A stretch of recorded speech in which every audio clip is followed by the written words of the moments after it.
Dobro, spoštovani dijaki, spoštovani gostje, dragi sodelavci, profesori, lepo vas pozdravljam na okrogli mizi, ki se posveča eni temi, ki je nekaj časa nazaj malo pljusknila v medijskem, predvsem v katoliškem prostoru, in sicer o tem, kako kvalitetne so naše katoliške šole. In s tem se tudi Škofijska Strela pridružuje tednu katoliškega šolstva. Zdaj, moja naloga je, da vas pač vse lepo pozdravim v imenu krožka Škofijska Strela, ki je to okroglo mizo pripravila že nekaj časa nazaj. In nas veseli, pač, da ste se izbrali v takem številu. Kot mentor tega krožka pa samo drobno pojasnilo, zakaj smo zbrali tak naslov. Seveda ne bomo predstavljali knjige Dana Browna, niti ne filma, čeprav bi koga to morda veselilo, da bi bilo tukaj tudi filmsko popoldne, tega pač danes ne bo. Je pa seveda to angelsko in demonsko, čisto antropološka tema. Vsak človek je malo angela, malo demona, in s tem smo želeli pokazati tudi, da je na nas, nekdanjih dijakih, tudi sam sem alumen večujoče šole, nekaj dobrega, nekaj pozitivnega, pa mogoče nekaj tistega bolj temačnega, kar ostaja v nas ali pa v našem mnenju, ko se pogovarjamo o katoliških šolah. Enako pa seveda velja tudi za inštitucije, o katerih bo danes govora. Zdaj pa z največjim veseljem predajam besedo dijakoma Nejcu in Dominiku, da izvodite to. Ja, lep pozdrav še iz moje strani. Moje ime je Dominik, z mano je sošolc Nejc in bova današnja moderatorja. Z nami so 4 gosti, torej gospodična Eva Gregorc, ki je novinarka Domovine in nekdanja dijakinja Škofijske gimnazije v Vipavi.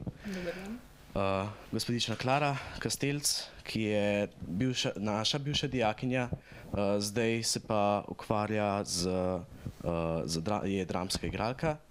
Potem je z nami dr. Samo Repolusk, ki je ravnatelj Škofijske gimnazije Antona Martina Slomška, ter naš direktor, magister Anton Česen, ki pa ga upam, da vsi poznate. Zdaj, eden izmed izhodišč za to okroglo mizo je bil članek, ki ga je objavila tukaj prisotna Eva Gregorc na Domovini, v katerem je podala svoj pogled na stanje katoliških šol. In njen članek so se odzvali tudi vsi 4 ravnatelji. Zdaj pa me zanima predvsem vaše mnenje, gospod ravnatelj in direktor, kakšno je stanje katoliških šol, predvsem z vidika njenega poslanstva? Lahko gospod ravnatelj. Torej, lepo pozdravljeni vsi skupaj še z moje strani. Ja, torej, poslanstvo katoliške gimnazije, jaz mislim, da je bil članek, ki je bil objavljen, popolnoma legitimen, dobrodošel in seveda je bilo tudi legitimno in pričakovano. Bi bili verjetno presenečeni, če se ravnatelji na to ne bi odzvali, ker bi potem pomenilo, da tisto, kar pričakujemo od svojih dijakov, da so pokončni, da se oglašajo, ko je potrebno, tudi sami v tem primeru ne storimo, če se ne bi oglasili. In na podlagi tega je potem tudi stekla ena debata, en pogovor, ko smo se dobivali. Če zdaj odgovorim na to vprašanje, poslanstvo katoliške gimnazije, kje smo, bi rekel, da je tisto osnovna stvar, kateri se moramo vedno znova vračati, je, v čem smo drugačni, oziroma s čem upravičujemo svoj obstoj, bomo rekli, v primerjavi z javnimi gimnazijami. In to je naše osnovno izhodišče, kateremu se vedno znova vračamo in ga preverjamo. In z tega stališča, bom rekel, zagovarjati ene vrednote, ki jih bi naj katoliške šole prinašale v slovenski prostor, eno obogatitev. Tukaj sem prepričan, da šole opravljamo svoje poslanstvo, oziroma bom tako rekel, kadar imamo občutek, da ga ne, sedemo skupaj, pa reflektiramo te stvari. Poskušal bom, oziroma lahko govorim predvsem stališča naše gimnazije, da smo v zadnjem letu ravno na to temo identitete šole, smo imeli malo občutek, da se v zadnjih letih sodelovanja na različnih projektih malo izgubila. Ravno na to temo smo odprli kar nekaj resnih pogovorov in se začeli spraševati, s čim pravzaprav ena gimnazija v tistem okolju opravičuje svoj obstoj. Tako da to se mi zdi prva zadeva. Druga je pa seveda identiteta, je, da šola navzven tudi eno odličnost ohranja v znanju, ki ga morajo učenci prijemati v celostnem razvoju osebnosti, in bi rekel, da je to tisti del, ki pa rabi nenehne izboljšave. Ajde, bo to govor, da se kaj sliši, verjetno, ne? Ja. Priporočljivo. Torej, jaz sem zelo pod vtisom, vas lepo pozdravljam in se zahvaljujem za to vabilo, sem zelo pod vtisom z prejšnjega tedna, ko sva bila z gospodom Markom Valgunijem, ki je tajnik Komisije za šolstvo pri Slovenski škofovski konferenci v Bruslu na enem mednarodnem simpoziju, ki ga je organizirala Zveza katoliških šol Evrope, kjer je seveda bila predstavljena predvsem situacija recimo ene Belgije, Nizozemske, Francije, kjer se šole katoliške srečujejo z velikim vprašanjem, kako ohranjati svojo lastno identiteto, namreč znotraj z vedno večjega števila otrok oziroma mladih, ki so ali neverni, torej sploh ne ateisti, ampak sploh neverni, ali pa druge vere, recimo muslimani. Samo v Belgiji imajo primer, da je ogromno šol katoliških, kamor se vpisujejo muslimani, zaradi tega, ker so še vedno šole, ki gojijo vrednote, ki jih zagovarjajo tudi oni znotraj svoje verske izkušnje, in ker se govori o veri spoštljivo, ne pa tako kot recimo na državnih šolah, ne. Jaz sem v tem prepoznal nekaj, kar je pravzaprav tudi verjetno identiteta naše šole, zakaj pravzaprav sploh nekdo, tle govorimo lahko širše po mojem kot samo za gimnazijo, tudi vpisuje recimo v osnovno šolo, ki je katoliška pri nas pa v Mariboru, pa recimo Montessori še v Ljubljani, ki imajo pač iste vrednote, zakaj se nekdo odloči, da bo vpisal otroka v eno tako šolo. In dejansko tudi odgovori staršev, pa najbrž tudi marsikoga od recimo dijakov, ki so že pri svoji lastni odločitvi, je to, da dejansko podpira nekaj, kar se doma dogaja. Šola dejansko okrepi ali pa podaljša tisto okolje, ki ga je človek želi ohranjati ali pa podati svojemu recimo otroku, ne, kot starš. To je ena stvar. Druga stvar pa sigurno je pa vedno znova za nas spraševanje. Mislim, da tudi naša gimnazija je bila 25 let nazaj, letos ravno obhajamo 25-letnico, na začetku gotovo drugače, v nekaterih stvarih postavljena, kot se je pa razvila, ampak to je zaradi tega, ker pač odgovarja na duh časa, ne, ki nas seveda oblikuje. Če bi šli zdaj gledati ali pa če greste tam na hodniku pogledati maturantke in maturante leta 97 ali pa 2018, že po oblekah boste videli, da se je veliko vmes spremenilo, ne? In tako se je spremenilo cel kup enih stvari v naši družbi, in zato se mi seveda sprašujemo, kot je bilo že rečeno, da kako lahko danes evangelij, zaradi česar smo pravzaprav mi tukaj, konkretno prevajamo v ta čas in ga vam naprej dajemo. To, koliko pa uspemo, je pa seveda vprašanje potem še, morda se bo naprej pojavilo kakšno podvprašanje, ampak je pa vprašanje seveda svobode vsakega posameznika. Jaz se spomnim, ko sem sam v srednjo šolo hodil, da mi je marsikakšna stvar, ki mi je nekdo hotel povedati, ni bila všeč in sem se boril tudi proti, ne, zato ker sem pač iskal eno svojo lastno identiteto, ne, tako kot šola ohranja neko identiteto, seveda jo tudi mlad človek gradi, in zdaj ali mu odgovarja, ali mu pri tem pomagamo kot skupnost, je pa vprašanje seveda na drugi ravni, ampak spoštovanje te svobode je pa izjemno pomembno, zato da lahko vsak posameznik dejansko sebe uresniči v tem, kar pravzaprav je, ker drugače smo pa mašina za proizvajanje recimo istomislečih oziroma ljudi, ki bodo pač tako delali, kot mu bo nekdo naročil, ne? Robotika. Hvala. Torej, naslednje vprašanje izvajanih... En kratek dodatek, če smem, se opravičujem, ne bom več tako vstopal. To je bila zelo dobra misel pa izhodišče, torej poslanstvo ali pa identiteta katoliških gimnazij se je spremenila že v 20 letih in predvsem v kakšnem pogledu. Mogoče vam bo to dijakom ena ta informacija dovolj zanimiva, pa tudi ostalim. Danes je struktura dijakov, ki se vpisujejo vse na našo gimnazijo, ugotavljamo takšna, da je samo tretjina dijakov prihaja, bomo rekli, iz družin, kjer je bila krščanska vzgoja zakoreninjenja, ker je nekaj naravnega pravzaprav. Tretjina jih prihaja iz mlačnih ali oddaljenih, ki so na nek način tudi indiferentni, in tretjina jih prihaja pri nas celo iz popolnoma nevernih družin, to pomeni ateisti.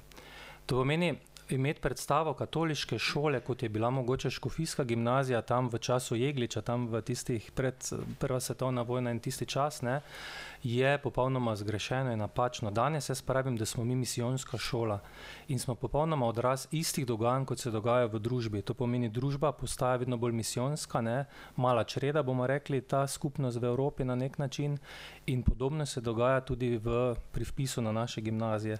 Tako da bi jaz rekel, osnovna opredelitev identitete naše ta hip misijonska postojanka, bom rekel. Hvala. Torej, iz vajinih člankov je razvidno, da niste bili ravno navdušeni nad šolama, ki ste jo obiskovali.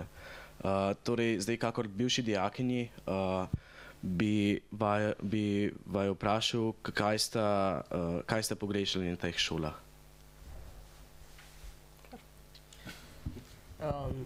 Mislim, to, da niso bili navdušeni, ne vem, za Evo, zase pač, mislim, ni pravi odgovor, da nisem bila navdušena.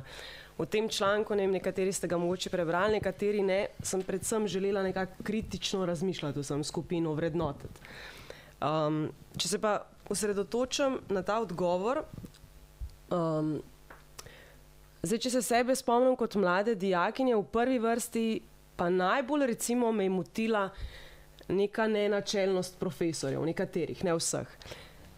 Zato, ker mislim, da če smo krščanska gimnazija, katoliška, če verjamemo v neke vrednote krščanske in so te naš pečat in podpis, potem bi morali nekako v skladu z njimi ravnati in delovati. Ne? Recimo, nikoli ne bom pozabila odgovorov dveh profesorjev na nek moj dijaški boj za pravičnost. Sta mi rekla, en odgovor je bil, dajte no, Klara, sprijaznite se, učitelji lažejo, drugi je bil pa, krivice se dogajajo. A ne? Zdaj, dejstvo je, da se krivice dogajajo, vedno so se in vedno se bodo, ampak nekako se mi zdi, da ne moreš ti nekemu mlademu sličku, kot sem zapisala v tem članku, nekemu dijaku, ki se postavlja na noge, ki gradi svojo osebnost in držo, reči, krivice se dogajajo. Ker s tem se mi zdi, da mu boš v kali zatrl nek boj za pravičnost, za boljši svet, za spreminjanje le tega, ubil neke ideale in vero v to. Se mi zdi, da bi bilo treba stremeti nekako k iskanju odgovorov, ne? Kako bi zdaj lahko popravili to krivico, kako bi stremeli k neki pravičnosti, pravični družbi. A ne? Ker se mi zdi, da če daš glih ta pozitivna motivacija, to je naslednja stvar, ki me je, mislim, motila, to sem najbolj pogrešala, neko pozitivno motivacijo. Če ti verjameš v človeka in mu daš vedeti, da zaupaš v njegov potencial, v njegove talente, a ne, recimo, pač to je zdaj odvisno, tudi nekateri rabijo to bolj, drugi manj, odvisno pač iz kakšnega testa si in koliko si to sabo prinesel, ne, iz družin, ampak verjamem in vedno bom, da če ti verjameš v človeka in včasih ne nazadnje mu tudi pogledaš skozi prste, ker nekako vidiš ta njegov notranji potencial, da mu boš veliko boljšo popotnico dal za življenje, ne. Ne vem, jaz se spomnim, en profesor spet mi je na koncu drugega letnika, ko sem bila med oceno, je rekel, no, za spodbudo ti dam oceno nižji, zato da se boš drugo leto bolj trudila. Mislim, ne vem, kakšna spodbuda je to. Nekako se mi zdi, da ne živimo več na pragu 20. stoletja, da bi z nekim negativnim pristopom človeka dvigala. Ne? In meni, recimo osebno, je to ubil veselje dokončno do tega predmeta. Sem pač se učila samo zato, ker sem se morala. Ne? Se mi zdi, ne vem, neka drža in pristop, mislim, da lahko tle nekaj naredimo v tej smeri, no? Da ni tako dokončno. Tako da.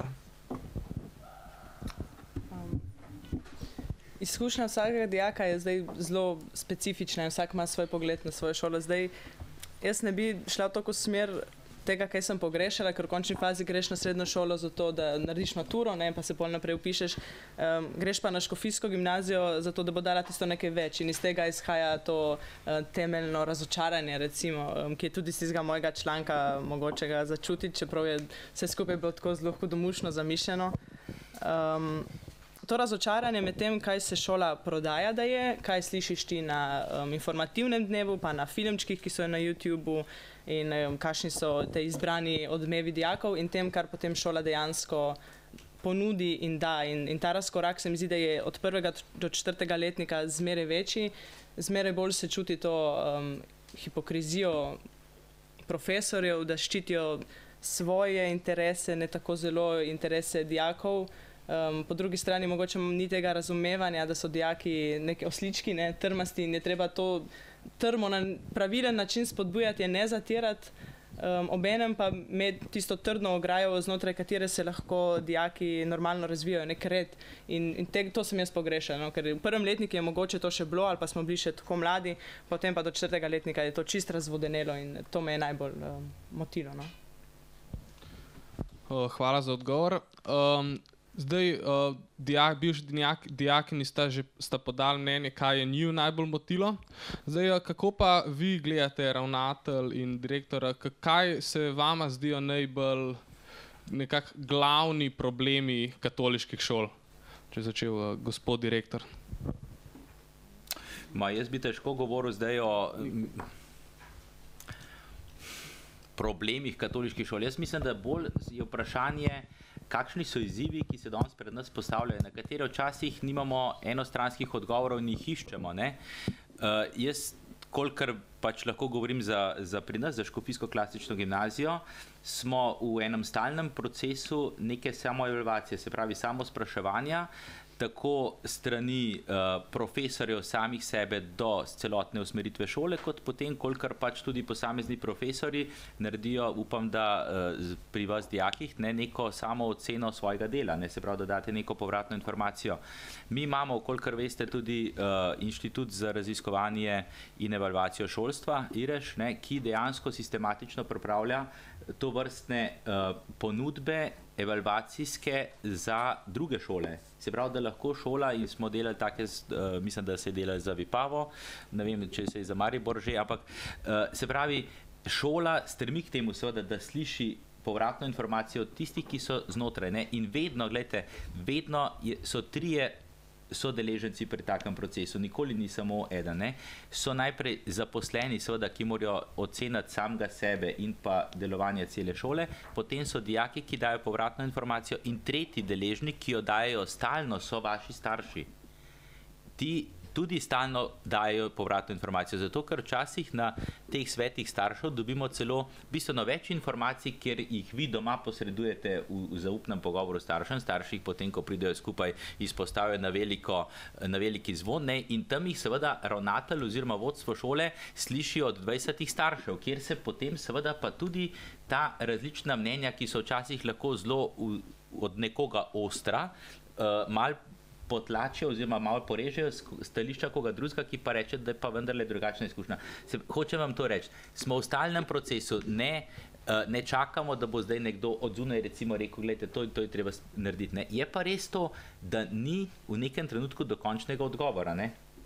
Dal samo še en primer, da tudi to, koliko imamo mi možnosti, recimo, ali pa koliko uspemo nagovoriti konc osnovne šole, recimo 8. 9. razred, da nas obiščejo, da se potem upišajo v našo šolo, je eden lahko od lakmusovih papirjev oziroma metod, kjer mi lahko preverjamo, ali imamo načine oziroma ali znamo recimo nekomu povedati, zakaj bi pravzaprav se k nam upisal. In za nas v Šentvidu je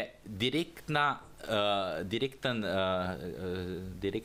preizkusni kamen tamle čez forum v osnovni šoli, kjer imamo 50 tistih, ki vsako leto zaključijo osnovno šolo in se jih recimo polovico odloči za nam, polovico pa za drugam.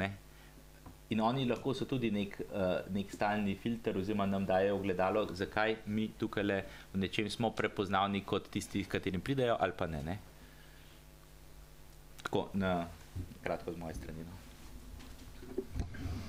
Ja, bom odgovoril, mogoče še samo 2 komentarja, ker je priložnost, ker se zdaj z Evo tudi prvič vidimo, pa po tistem smo pa se z kolegom Rokom takrat srečala tudi v intervjuju, ki ga je opravil pri nas.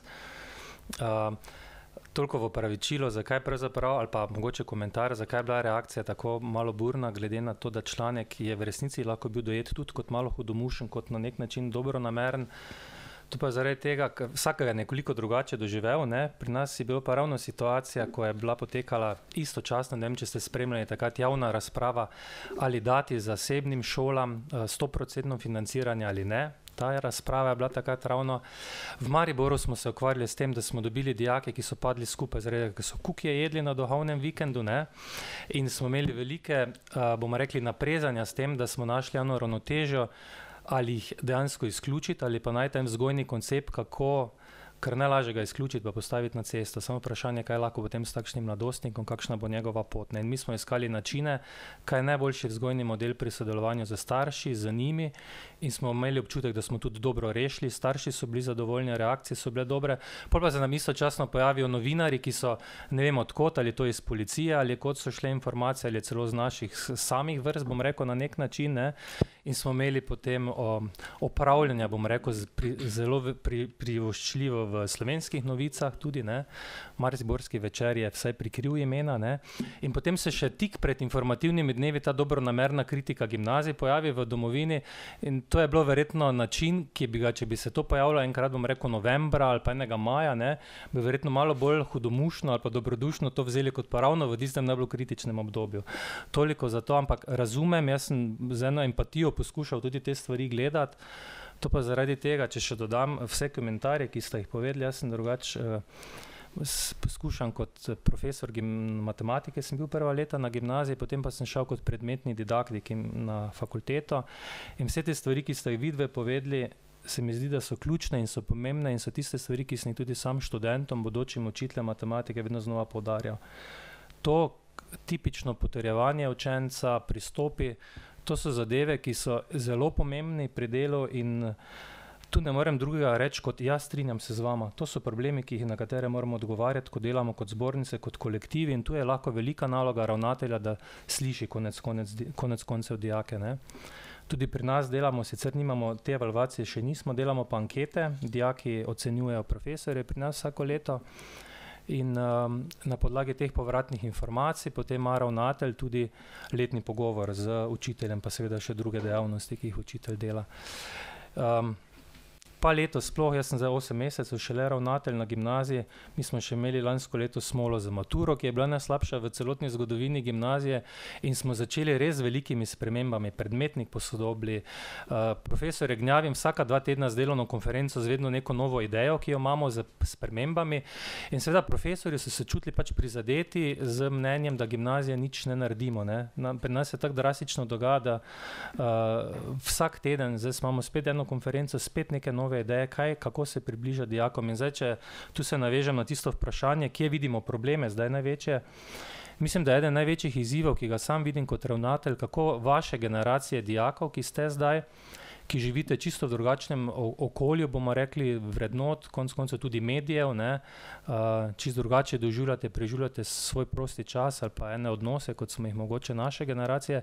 Kako naj učitelj najde vstopno točko, da vas nagovori, da vam je blizu, da vas pritegne, pa hkrati, da vztrajamo pri tem, kar vemo, da je vzgojno prav, ne. To pomeni, da plavamo proti toku, ker tudi dijaki prihajate zaradi vpliva medijev, zaradi, bomo rekli, različnih modelov, tudi tu pa tam permisivni se dogajajo, ne, v družinah, kako uspeti biti blizu dijakov, hkrati pa tisto stvar, za katero da veš, da je prav, za katero si poklican, da jo na nek način tudi se pričakuje od tebe strani staršev, kako to znati usklajevati med eno doslednostjo pa med eno bližino, ne, da potrjuješ človeka, da ga ne zatreš, ne. To me rekel, da je en večjih izzivov. Drugi, ki ga vidimo, je upadanje rodnosti. To je eden večjih izzivov, s katerimi se vse gimnazije soočamo. Zadnja leta, oziroma zdaj se bo trend nekoliko obrnil, v 2-3 letih bo prišle populacije, ki je bilo čez 20 000 živorojenih, ampak to se spremeni samo na zahodni slovenski statistični regiji. To pomeni, v Ljubljani se bo poznalo v tem koncu, na Štajerskem, ne pa Prekmurju. In mi smo ves čas ukvarjamo z vprašanjem, kako, bomo rekli, v osnovi ob zmanjšanju, nenehnem zmanjševanju vpisa preživeti, ne. Četrti izziv je pa specifičen samo za našo gimnazijo, ne, in je zelo pomemben. Javna podoba cerkve na nek način tudi vpliva na to, kako starši pa mladi zaupajo ali pa se odločajo za vpis na katoliške šole. In mi na Štajerskem koncu smo imeli pred leti znano tisto nesrečno zgodbo. Mi imamo lastnika, ki je pravzaprav bankrotiral, od katerega ne dobimo nič in moramo za svoj obstoj pravzaprav preživeti sami. In tudi edina od katoliških šol smo, ki je financirana, oziroma gimnazij, od katoliških gimnazij, ki je 85% financirana. To pomeni za vse materialne stroške, za onih 15% razlike, brez pomoči nadškofije moramo poskrbeti sami in preživeti. Tako da izzivov je kar veliko, ne. In jaz, ko sem prišel pred 8 meseci sem rekel, da tisti Drugi manjkajoči čudež, ki manjka Blaženemu Slomšku, je verjetno to, da smo sploh preživeli do zdaj, ne? Pa bomo mogoče šele čez čas to vrednotili. Hvala. Zdaj smo izvedeli nekaj kritike na račun katoliškega šolstva. Zdaj, kaj se pa vam zdi, da je pa tista stvar, ki pa je nekaj več na katoliških šolah, pa najprej kar mnenje bivših dijakinj, lahko gospodična Eva, najprej začne. Ja, kaj je tisto nekaj več, o tem sem prej govorila, da tega nekaj več jaz nisem dobila oziroma ne vidim, da sem. Na informativnih dnevih se govori o nekaj več o tej duhovnosti, duhovnih vikendih in tako naprej. Zdaj, kako so izvedeni, kakšna je njihova kvaliteta, koliko je tam res duhovnosti, koliko je kukijev, ne. Je odvisno od posameznega razreda, posamezne generacije, tistega duhovnega voditelja, ki ta vikend ima. Govori se dosti tudi o odnosih znotraj razreda, znotraj šole. Tukaj bi rekla, da bi tudi jaz se strinjala s tem, da so bili odnosi boljši kot na recimo državnih gimnazijah, ker recimo poznam iz moje generacije, eni so hodili na državno gimnazijo, sem hodila na škofijsko, pa so bili odnosi na škofijski malo boljši, ampak po drugi strani je pa potem tudi malo bolj bolelo, če je šlo kaj narobe, ne, ker si se počutil izdanega. Zdaj, kaj bi si pa jaz želela, da bi bilo to nekaj več, je pa ta vzgoja nekih celostno privlačnih ljudi, razumsko, čustveno, duhovno, vse te komponente, da bi to je zelo težko. Tukaj ima veliko vlogo družina doma, ne moramo zdaj pričakovati od šol čudežev, ne, ampak lahko so pa šole tiste, ki to še dodatno spodbujajo, ker samo mlad človek, ki bo celostno zgrajen na vseh področjih življenja, bo pokončen tako doma v družini, bo dober oče, mati, duhovnik, redovnica, karkoli se bo že pač odločil in bo potem tudi kot nek profesionalec v svojem poklicu pokončen in tudi ta družbena kritika, ki recimo primanjkuje v naši družbi, ki bi jo bivši škofici lahko bili nosilci tega, če bo neka mlada oseba zgrajena, pokončana, ne bo mogla biti tiho in bo nosilec teh sprememb tudi v družbi. Kaj pa predmet vera in kultura, to se vam zdi, da je kaj več? Spet je tukaj problem v tem, kdo ga uči, ne. Zdaj, v mojih časih smo še držali teh učbenikov, ki upam, da se jih ne držite več, no, zdaj to ne vem, kako je. Spet je tukaj odvisno od profesorja. Recimo, vem, da smo imeli v 3. letniku profesora, ko se obravnavajo te druge vere, smo hodili na ekskurzijah drugim veram, to se mi je zdelo zelo dobra stvar. Po drugi strani smo imeli v 2. letniku, ko je svetopismo, bi se dalo bistveno več, ampak tukaj je res zelo odvisno od učitelja, je pa vera in kultura zelo dobra ideja, ki bi jo bilo treba malo razviti, malo posodobiti, pa ne nujno posodobiti na ta način, da se vse, kar je nekega tradicionalnega in temeljnega vrže ven, ampak da se malo prevetri pa te učbenike, tudi ne vem, če jih rabimo. Predvsem pa mogoče kakšna ura več, no, 1 ura na teden je brez veze, vem, da v 4. letniku so bile to tako, pojmo 15 minut prej domov. Tako, ne vem, mogoče večjo težo temu, no. Klara, Mislim, zdaj smo že kup različnih tem, ne? Ja. Zdaj že miks glavnih problemov, nekaj več pa pokončni dijaki. Ne, če zdaj začnem, mislim, to nekaj več moram reči, da me vsakič znova na obrate postavlja to vprašanje, no. To nekaj več se mi zdi ključen problem katoliških gimnazij, če tako rečem, to stalno poveličevanje naše najboljše, najlepše, mislim, dobro, če že ne odlično, mislim, tudi katoliški problem na splošno, ampak mislim, da o tem zdaj ne bomo govorili, tako da ne mešimo enega z drugim. Mislim, ni samo katoliški, no, ampak ta človeški problem, naši so najboljši, vse je v redu, zunanje grajenje fasad, da ne rečemo Bobu Bob, no. To mene je prizadelo in še vedno, mislim, ta nek lažni videz, ne, večjo krščansko držo, neko usmiljenje vidim v tem, ali pa veličino človeško, da znamo reči, ok, naredili smo napako, kiksnali smo, ne vem, da se znaš upravičiti, odpustiti bližnjemu in ne nazadnje tudi se, pa ne, in reči, situacija je taka, kam gremo zdaj lahko iz tega naprej, ne. Recimo, mene kot človeka, pa ne vem, tudi moje bližnje, se mi zdi ta videz veliko bolj vleče, ne. veliko bolj človek z veliko začetnico si se mi zdi. Če ne zmeri samo vse je v redu, perfekten sem, trudimo se to ohranjati. Ne vem, veliko bolj verjamem takemu človeku, ki bo sposoben sneti to masko. Ne? Se pravi, neko to priznanje napaka. Ne? Zato, ker, ne vem, velikrat se mi zdi, so te debate, pa smo pa vsi levi, pa desni, pa srednji, v resnici smo pa vsi mlačni, a ne? Pač vsi isto delamo, vsi se poslužujemo teh nekih mask, a ne? Zato se mi zdi, recimo, pač, če se zdaj navežem na te probleme, en ključnih problemov na Škofijski, da se brani hrbet, recimo, ne bom zdaj poimensko, ampak kup profesorjev, se mi zdi, bi morali spremeniti svoj učni načrt, pristop k dijakom. Vsi vemo, da so se dogajale neka povzročanja ran, poškodb metaforično in se to dopusti še naprej. Tem učiteljem noben tako rekoč ne poreže krila, ne? Se mi zdi, bi bilo treba reči, lej, neustrezan je tvoj način, ni prav, da delaš tako pa tako. Mislim, jaz nimam zdaj konkretnega, nisem ravnatelj, direktor, ne vem kaj, ampak pač ne moramo reči, aha, pač smo kristjani, ščitimo drugega, si kristjan, lahko delaš pri nas. A ne?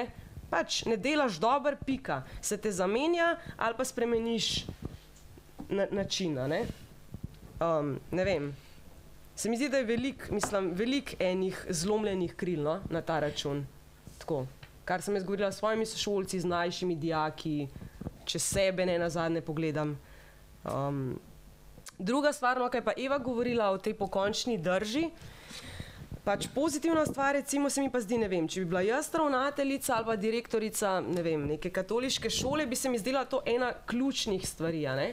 Vzgajati pokončne dijake z trdno hrbtenico, ki se bodo javno izpostavili, povedali svoje mnenje, stopili na stran šibkejših, jih zagovarjali, ker tega danes praktično ni, a ne? Ljudje se bojijo, pač ne povejo svojega mnenja, bojijo se, da bodo izgubili službo, pač kakorkoli že. Mislim, da bi k temu morali stremeti. Pač seveda ja, neko znanje, absolutno je potrebno in nujno, ampak če je pač to znanje samo sebi namen, če ostane znotraj nekih teh laboratorijev, uradov, ne vem, akvarijev, raziskovanj, pol je to, mislim, jalovo znanje, ne? Mislim, to je polka en mehen ptiček, ki, ne vem, se boji skočiti iz gnezda, ker si bo polomil krila, ker je tam nek plenilec, mislim, ne vem, to pol ni pokončen človek, a ne? Če ni sposoben stopati, javno se izpostaviti in iti v boj, a ne? Mislim, da bi to ključno moralo biti, a ne? Teh ljudi danes, ne, tako v katoliški družbi, kot v družbi nasplošno, po mojem mnenju, primanjkuje. Tako da. Hvala, bi še vi kaj dodali, mogoče ravnatelj, direktor. Ja, jaz razmišljam ob tem, kar sem zdaj tako slišal, se absolutno strinjam, se tudi zavedam in bi dal Klari enkrat možnost, da postane tako direktorica, ne, in potem spelje ta proces recimo preobračanja oziroma notranjega spreminjanja človeka, da zakapira, da nekaj narobe dela. Ker, ne, malo za hec, ampak dejstvo je, ne, glejte, da morda se vam včasih dijaki zdi, da se tukaj nič ne dela. Jaz moram tle absolutno pohvaliti ravnatelja gimnazije in tudi njegove predhodnike in tudi ravnatelje drugih enot, ker tukaj ogromno delajo z zaposlenimi. Ne? In je včasih ta proces zelo zahteven, zelo težek, komu tudi živce pobere, ne? Ampak tega ne vidi nihče. Ne? To morda vidim jaz. Ne? Zato, ker tle sta dve stvari. Ne? Ena je zakonodaja, mimo katere ne moreš iti, ne. Drugo je pa to, kar sem rekel na začetku. Človek mora osebno pri sebi spoznati, da je nekaj narobe. Dokler tega ne dosežeš, ga lahko še toliko tepaš, ne bo nič drugačen. In to velja za vsakega od nas, ne. Dokler te nekaj ne udari, zelo udari, toliko časa ponavadi se ne spreobrnemo, ne. Tako da tukaj jaz bi rekel, je včasih zahteven proces in ni tako enostaven. No, ne, jaz nisem tega mislila, ampak pač, da nekako videzi vlečejo, ne? Pač jasno, jaz se absolutno strinjam in se trudimo za to, res se trudimo, ne? Je pa res tako, nismo pa vedno uspešni, ne? To, kar sem rekel na začetku, svoboda človeka in spoštovanje svobode človeka je izjemno zahtevna stvar, zato ker točno to, kar si ti rekla, Klara, zahteva priznanje pri meni, pa tudi pri drugem, da sem lahko zgrešil in da sem naredil narobe, ne? Priznati to pa ni lahko, ne? Ne? Ampak to je vprašanje svobode. Tako, jaz bi... No, ampak to je nekako bistvo, mislim, tudi naše vere in vse, pač priznati napako, odpustiti in iti naprej. Ne? Ja. Mislim, da je to en teh temeljnih več stvari, če že o tem govorimo. Ne? Ja, pa si moramo prizadevati v tej smeri. Jaz se strinjam v tem smislu, da tudi sledimo, ne, tako rekel, no, lejte, mi na načelni ravni imamo stvari tudi zapisane, ne? Je pa res to, še enkrat ponavljam, da so to procesne stvari, da to traja včasih dolg časa, ne? In morda je bila šola tudi še tako, če zdaj gledamo 25 let, ne? V začetku seveda bistveno bolj zaznamovana z časom, v katerem je bila, ne? To je bilo par let po osamosvojitvi, a veste, takrat stvari so se čisto drugače odprle, potem se je pa kar naenkrat konc 90-ih zazdel, da stvar ni tako odprta in tako svobodna in da imaš toliko enih stvari, ki jih lahko narediš in premakneš v družbi, da ne bomo kar naenkrat vsi katoličani ratali v Sloveniji in da bomo vsi pokončne drže, da so tukaj še drugi vplivi, ki na to vplivajo, ne? In je seveda lahko potem pade človek tudi ali pa institucija v neko tako, kot je Eva zapisala, parkirno mesto. Ne? Lahko se to zgodi, ne? Res se to lahko zgodi, ne? In če imamo stalni ta napor notranji, da se sprašujemo, potem lahko se tudi odparkiramo, pa kaj drugega poiščemo. Ne? Tako da, še nekaj drugega sem hotel reči, pa sem zdaj preskočil. Ne vem, če se mu spomnil kasneje. Toliko na to. Ja, vse to, kar ste poudarili, to bi moralo biti tisto več, kar ponujamo šole. In tu se mi zdi je prvi zgled, tako kot je bilo rečeno. In tisto, kar sem si sam zadal kot pravilo, ko sem začel kot ravnatelj delati lanskem letu, je, da bom sodelavcem odkrito priznal, kadar naredim kakšno napako, se tudi v elektronski pošti opravičim, ko prije do kakšne zadeve ali podločitve. Tudi pred starši smo že to naredili na roditeljskem sestanku, ker se mi zdi, da je prva stvar, ki jo moraš znati narediti, pa če vidiš, da tega ni pri sodelavcih, najprej to sam pokazati. In jaz poskušam to kulturo, bom rekel, vpeljevati, ker se mi je tudi na podlagi pretekle prakse izkazala kot tista edina učinkovita stvar, ki s časoma ljudi spreminja. Ker, ko bom sam priznal, sposoben to priznati, bom lahko tudi od svojih zaposlenih na nek način to zahteval. Ne? In tukaj moram priznati, da če se zgodijo take stvari, kot ste sami povedali, kakšne boleče pridejo, kdaj dijaki se zaupajo, najprej človek seveda strokovno presodi, kolikor so stvari, pa si osvetli iz večjih vidikov. Nikoli ne skočiš na prvo žogo na nek način, ampak vedno poslušaš.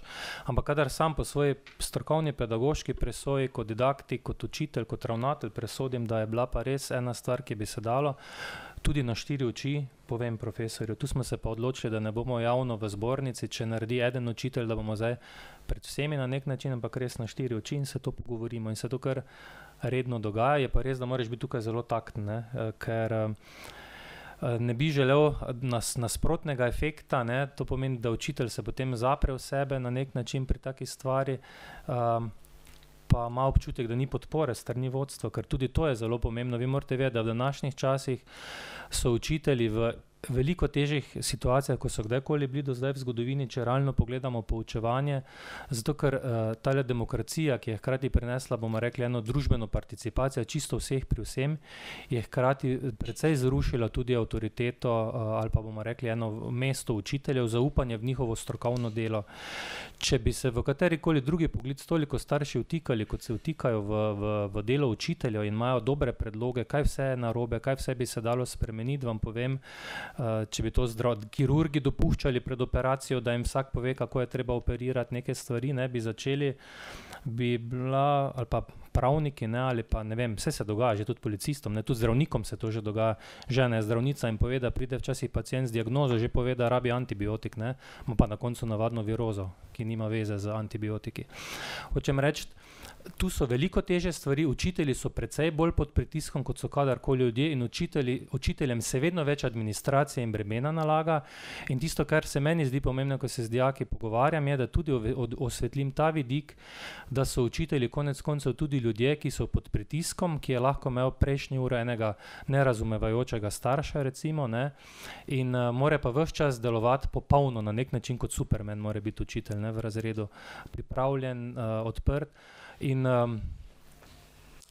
Tako da poskušam še ta vidik tudi osvetliti. Ne. Tudi učitelji imajo eno zgodbe svoje za sabo, neke rane nosijo, ne samo dijaki pri teh stvarih. Je pa res, da pa je naloga učitelja, jaz jim vedno znova pravim, kdo je učitelj, to mora biti norec, ki upa proti upanju. Dijaki te bo 5krat okoli prinesli, 5krat moraš pozabiti, pa biti naivn, pa začeti od začetka. To je naloga učitelja.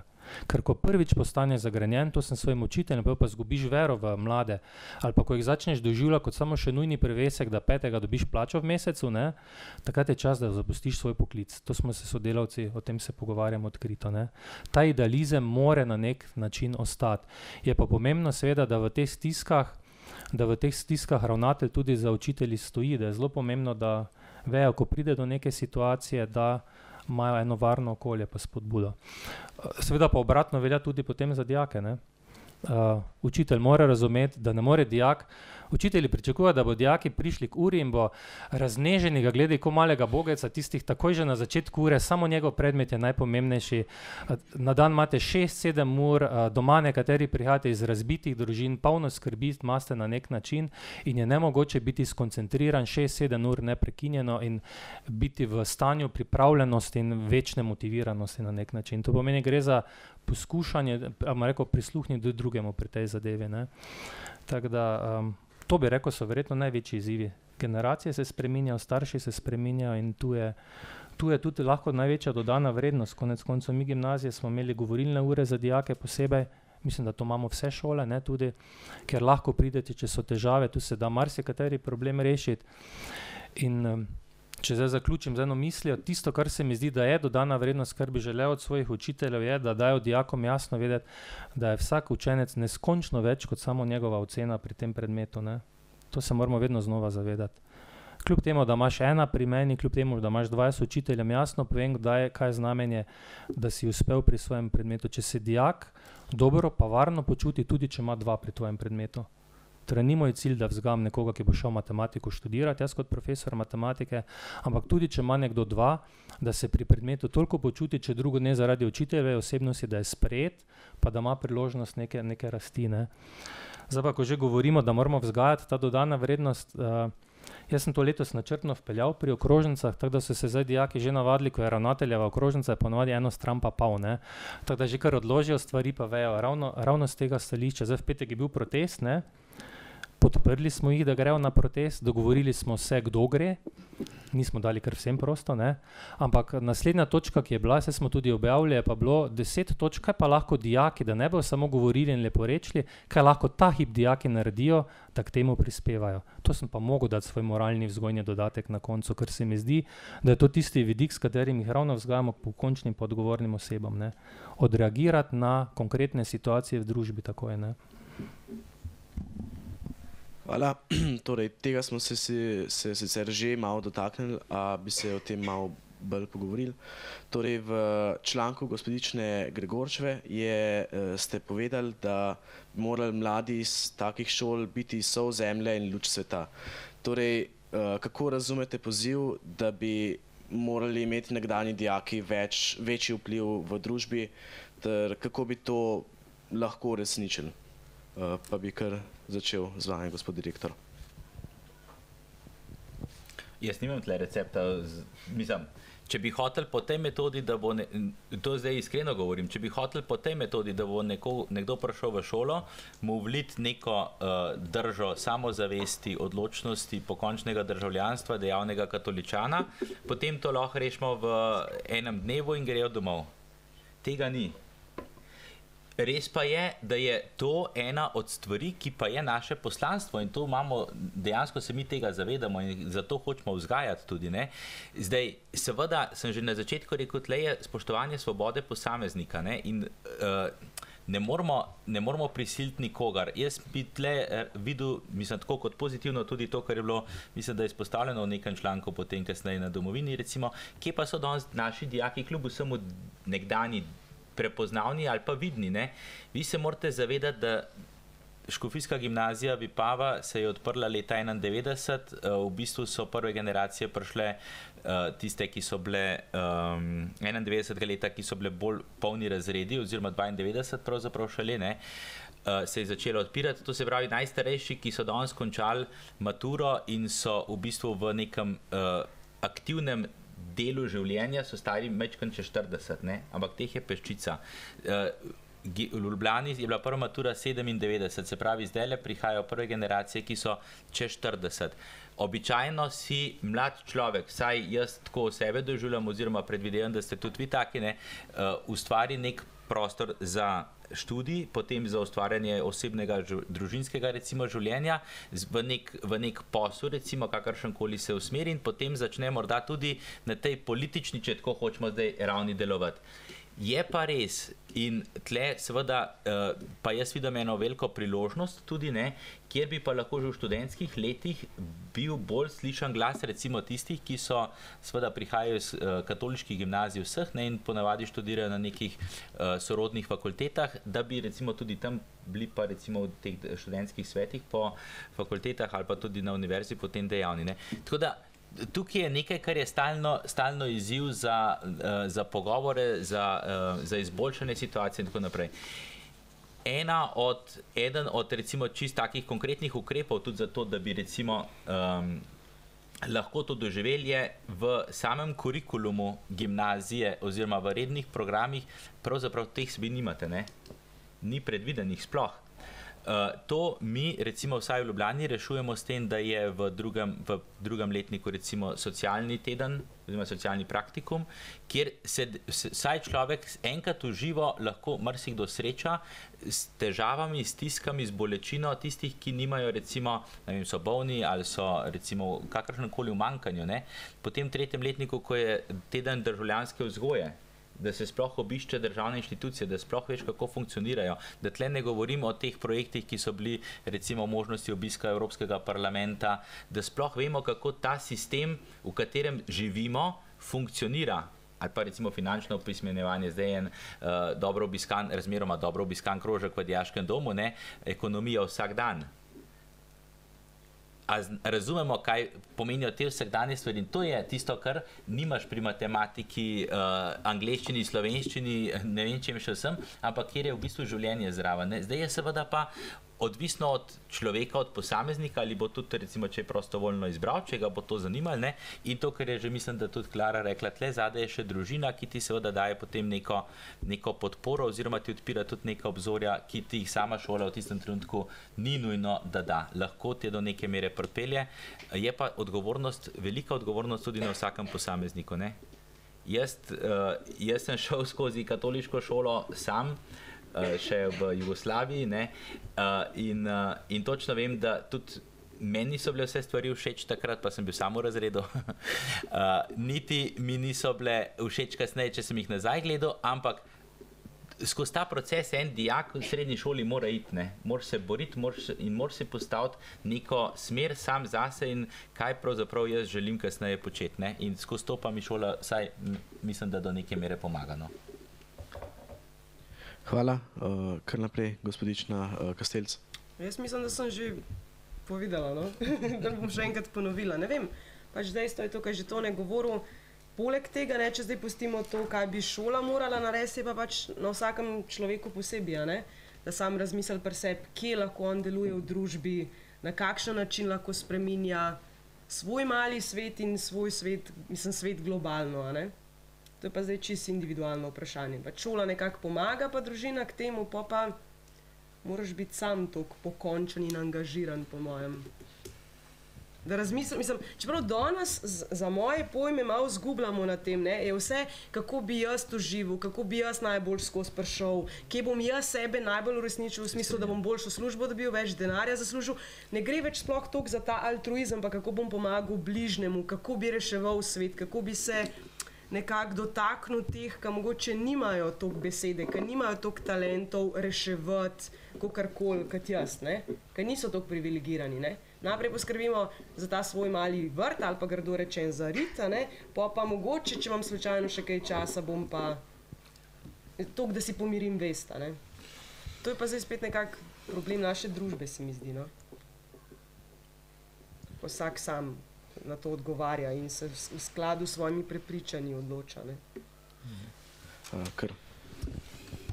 Ja, jaz bi najprej začela s tem, ne, sol in luč. Kot sol, ki, če hočemo, da je mineštra pol na koncu slana, se mora raztopiti. Če imamo zdaj grudice soli, je za nič, in če ni soli, je tudi za nič. In to pogrešam jaz tukaj.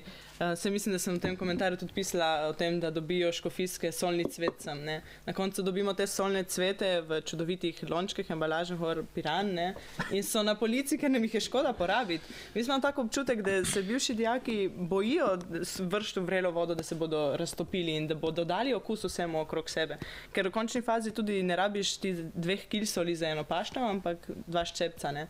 In se mi zdi, da je tudi ta argument, no, da so zdaj šele v 40 letih, ne, oziroma te generacije silne zdaj šele bodo, ne, jih ne rabimo jih toliko dosti in tudi 40 so lih taka ta prava leta, da imaš že za pokazati, kje si se ti raztopil. In luč, ki posveti tam, ker je bolečina, ker je svinjarija, ker so krivice največje. Mi ne rabimo luči zdaj tukaj pri belem dnevu, mi rabimo luč tam, ker se dogajajo zelo slabe stvari, ker se dogajajo slabe stvari znotraj naše cerkve tudi, znotraj naše države. Tam rabimo te, ki bodo prišli z lučjo in rekli, aha, dajmo tukaj začeti reševati. Saj ni treba, da potem tudi oni to delajo, ampak da opozarjajo in s tem to bi te škofijske gimnazije naj delale, ne. Je pa recimo zanimivo, če se navežem na to anketo, ki smo imeli na Domovini. Sicer, koliko je reprezentativna, je drug problem in statistično pustimo stati, ampak recimo v primerjavi z dijaki običajnih gimnazij, državnih, jih 20% ne hodi na volitve, oziroma 20% katoliških dijakov ne gre na volitve, v primerjavi z državnimi šolami, kjer je teh le 12%, ne. Kar je tako po svoje zelo, zelo žalostno, ne. Neki aktivni državljani, ki so zelo razgledani, ki so dobili tukaj na tej šoli, recimo pa tudi na ostalih škofijskih gimnazijah, izjemno dobro to intelektualno podstat in potem pač ne gredo na volitve, ker ne vem zakaj, kakšni tudi rečejo, ja, politika je slaba stvar, mi se od tega distanciramo, mi smo nad tem. To se mi zdi najbolj škoda, no, še od vsega tega. Ja, absolutno podpiram to idejo, da je eden izmed naših ciljev, da prevzamemo odgovornost, pa da smo aktivni. Se mi zdi, da je eden večjih izzivov naši gimnaziji. Jaz sem tudi Roku povedal, jaz si osebno želim vzgajati upornike v tem pogledu. Upornike, ki niso zadovoljni s takim svetom, kot je, ampak da se bi pravili nekaj spreminjati, pa ne z nasiljem, pa z revolucijo, ne? Ker na koncu vemo, revolucija vedno žere svoje otroke, po domače rečeno, ampak na en taki miren način, ampak hkrati dovolj odločen, da se jih sliši v javnosti, ne? In to je zagotovo izziv. Jaz odkrito je pa zgleda to od človeka odvisno. Sam sem kot zdaj na didaktni fakulteti parkrat svoje bodoče učitelje pozval k temu, ne grejo na ulice. Zato, ker tako nemarnega odnosa države pa državne politike do učiteljev, do pedagoškega poklica, kot je v zadnjih letih, kjer ni pripravništva, ker se pripravništvo financira samo iz ESS sredstev, ker če nisi star manj kot 29 let, sploh nimaš več možnosti na nek način, da se na te stvari prijaviš in podobne stvari. To pomeni popolnoma, bomo rekli, zgrešena, bomo rekli, šolska politika državna, jaz sem jim povedal, ali pa tudi ta velika kriza nikjer bomo rekli, v vseh zadnjih 100 letih niso mladi imeli tako malo perspektive za zaposlitev, kot so imeli ravno v tem obdobju. Sem rekel, vi bi mogli tako kot v 60 letih na ulice, sem jih spodbujal k temu zadevu. Zato, ker smo vsi drugi prej poskrbeli za svoje plače, vsem se je bolj uredilo, kot pa osnovni pogoj za vstop na trg dela in odpiranje novih poklicev. Vsi drugi, sindikati so za vse druge prej poskrbeli. Pa je prav, da so tudi, ampak glejte, mladi so tukaj najbolj nasankali v tem obdobju in jih temu spodbujam. Ena iz odličnih stvari se mi zdi ta krožek, ki ga imate, ne? Odgovor, koliko je učinkovito, vidite potem, koliko vas redno hodi k temu krožku, ki ga imate, ne? Ki se mi zdi odlična ideja, to je ena taka priložnost, ne? Potem sam se spomnim, kako smo te stvari spodbujali. Ne vem, jaz sem kot razrednik imel načrtno vedno tematske ure in smo šli vedno v debate pro et kontra, smo se razdelili 2 skupine in vedno je bila kakšna tema. Enkrat je bila gradnja džamije v Mariboru, drugič smo imeli bolj take življenjske, ali ne vem, ali je primerno, da 16-letna punca ima 25-letnega fanta, recimo, ne, pa smo se mogli 2 skupine razdeliti. Jaz sem kot razrednik za domačice poskrbel, to so keksi, ne, pa smo imeli pol debate in smo razpravljali. To pomeni, razredne ure niso bile kar nekaj, bomo tam neupravičene, ampak smo aktualnih družbenih tem se lotevali. Enako velja delam pri študentih tak in delal sem pri matematiki, vedno, če je bila kak aktualni dogodek, si riskiral tisto 1 minuto, 2-3 minute, pa si kako stvar obudil, pa si prišel dalje delati. Ampak vedeli so, red je bil, ne, ko končamo s pogovorom, gremo dalje normalno resno delati. Torej imamo cel kup priložnosti, da jih lahko tako malo vznemirimo, do pisanja novinarskih prispevkov, ko se lahko odločite, recimo naše revije si pravzaprav želijo mladih novinarjev, ne, pa da kakšne prispevke kritične objavite. To je zelo dobrodošlo, ne. Vedno znova nas ravnatelje sprašujejo, ali imamo prispevke na nek način. Tu se da ogromno ustvarjati, pa se dobi neke izkušnje tudi kot nekdo, ki se oglaša. Je pa res, da tako kot je Tone povedala, pa stvar zelo občutljiva. Jaz bom povedal, da poznam primere, mi imamo direktorja, ki je bolj politično angažiran pri teh stvareh, ne, in je zelo odločno tudi spodbujal dijake pri tem stvareh. Ampak veste, pri nekaterih dosegel kontraučinek. Dosegel takšno učinek, ko jih je spodbudil, pa skregal, ker niso bili aktivni, da so se pravzaprav čisto odvrnili od tega in postali pasivni zaradi tega. Tako jim je šlo na živce. Tako da je to precej odvisno tudi od človeka samega, ne. To ne moreš siliti, lahko pa tiho upaš, da se bo pri nekaterih ta čut odgovornosti do druge dovolj okrepil, ne.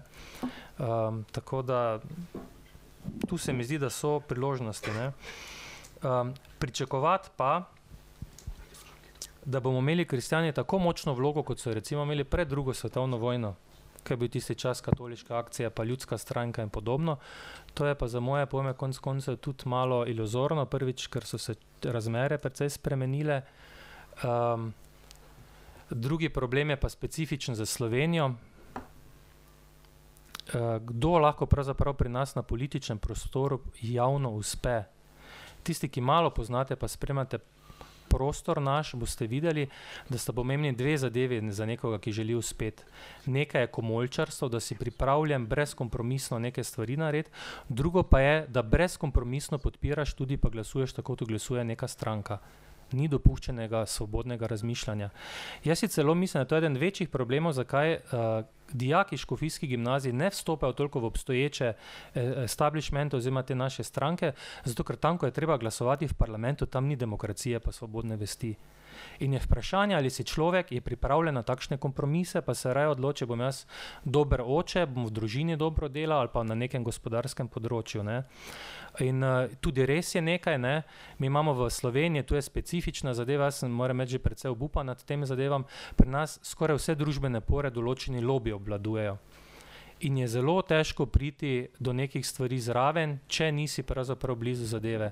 Najbolj tipičen primer, upam, da vsi ne mislite, da je samo Fakin, ki je minister za zdravje, pred časom odstopil iz zdravstvenih razlogov, da nikdo tako neumno naivn. V 20 letih mi nismo bili sposobni sproducirati enega ministra za zdravje, ki bi naredil ključne reforme za zdravstvo, to pa so recimo čisto kot primer, ne, to so normativi za zdravnike, zdravnikom ne gre za višje plače, ne gre za nenormalne normative, ki umirajo dobesedno, odnosi, razmere, 60% vodstvenih delavcev ima psihopatskih osebnosti, ki se izživljajo nad ljudmi, ne, in tretja zadeva so javna naročila, kjer denar davkoplačevalski frči dobesedno. Šli smo, malo smo potipali tiste žilne opornice, ne, žena je zdravnica, glavni problemi niso v žilnih opornicah, pa v tem, glavni so v onih gazicah, pinceta in pa takih stvareh, kjer en zasebnik kupi 10-krat niže kot javni zavod, tu se denarje obračajo in ga ni enega ministra. In kaj mislite, zakaj odstopajo? Iz slabih zdravstvenih razlogov. To pomeni, če so sposobni ti lobiji odstavljati svoje ljudi, ki so jim bili tako blizu, kaj šele bi z nekim prišlekom, ki pride od zunaj. In to je mene skrbi ta hip, zato sem kar malo, mene malo bojevitih bi rabili, takih malo zagnanih, ampak se pa bojim, da so razmere pri nas v Sloveniji take, da se bo verjetno mogla kakšna generacija malo obrniti, da bo tudi tu malo drugače pri tem, ne. Tu smo Slovenci specifični. Premali pa preveč domačijski smo si, vsakega pozna in tu so se ene mreže spletle in privilegiji, ki jih noče noben, bomo rekli, prepustiti, ne. Jaz sem hotel samo še eno stvar dodati, tisto, ko je bila prej beseda o soli in o luči, ne. Sem hotel na začetku povedati, pa sem pozabil. Mi smo zelo veseli, da imamo med bivšimi dijaki, se pravi v vseh generacijah maturantov, 40 tistih, ki so šli v duhovne poklice, ali duhovniki, redovniki, redovnice, od se pravi navadnih kaplanov do do profesorjev, do karmeličank, klaris, ki molijo dejansko za nas, za cerkev, ki na drugačen način dejansko podpirajo to skupnost, ki je pač taka, kot je, ker smo mi, ne, ali pač cerkev kot cerkev, ne. To je, se mi zdi nekaj, kar je neviden kvas in je nevidna sol, ki pa deluje in seveda vsi ti duhovniki tudi ali pa redovnice, recimo, ki so nekje na terenu, na svoj način eno občestvo recimo tudi naprej pomaga graditi oziroma tudi pomaga človeku rast, ne. Druga stvar je pa še to, ne, da dejansko je treba upoštevati to, kar je bilo pa še tudi rečeno, ne, danes v cerkvi je pač tako, da je vedno manj tistih, ki se odločajo, znotraj cerkve govorim, ne, ki se odločajo za zavestno sprejemanje zakramentov. Recimo v zadnjih 10 letih, če greste gledati statistike katoliške cerkve, je za cirka 20 odstotnih točk padlo število krstov, posledično bo padalo tudi število biram in tako naprej, ne. Ampak po drugi strani, jaz sem bil 5 let odgovoren za mladinsko pastoralo v Sloveniji in sem to tudi malo bolj od blizu spremljal. Vem pa, da je pa ogromno pobud, kjer pa je tistih, ki se pa zavestno odločijo za vero danes, pa bistveno morda več, kot je bilo pa včasih, ko nas je bilo masa, ko smo recimo prišli v cerkev, ne.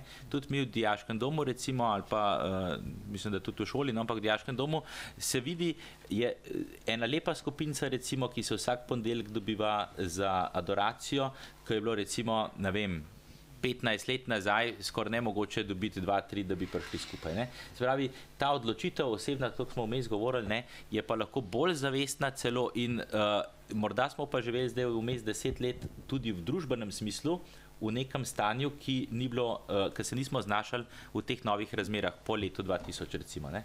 No, se iz tega tudi izvira ta prvi komentar parkiranega avta, ne, ki je v 90-ih mogoče bil še umeščeno, zdaj pa ostal tam na mestu in ni šel naprej. Je pa zagotovo težko zdaj spet v prvo vžgati motor pa iti, ne. Užigamo zdaj, ne. Dobro, hvala, to bi bilo iz najne strani to. Je pa zdaj še možnost za vprašanja iz občinstva, tako da kar vsega. Dvigajte roko, kdo bi te vprašal, komentiral.